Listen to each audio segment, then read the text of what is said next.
Analyse. Un millier de personnes sont toujours encore privées de gaz et donc de chauffage à Tergnier, dans l'Aisne. Hier matin, une entreprise de terrassement a endommagé un branchement de gaz naturel.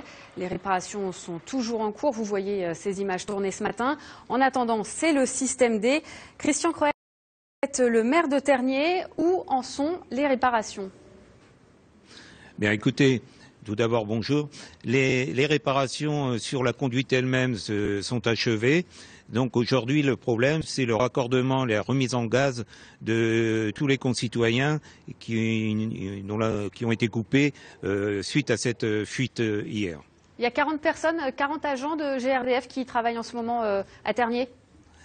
Voilà. Alors ce matin, il y avait donc une quarantaine d'agents qui étaient sur le terrain à raccorder, à rouvrir les compteurs. Comment est-ce que réagissent les habitants qui sont donc privés de chauffage depuis une journée? Disons que hier, les choses se passaient plutôt bien. Ce matin, nous commençons à voir des personnes venir en mairie et s'impatienter, ce que je comprends aisément, d'autant plus qu'il fait très froid.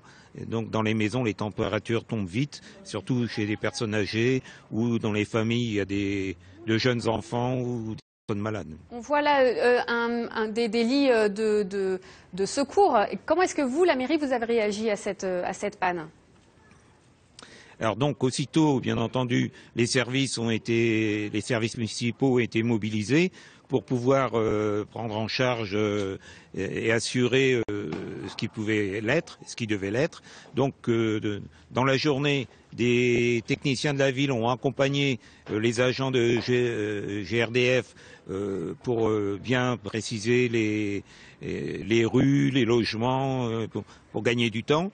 Et en parallèle, il y avait la Croix-Rouge qui a été mobilisée et nous avons mis à disposition une salle chauffée, prête avec des lits, prête à accueillir des personnes qui seraient posées vraiment de gros problèmes.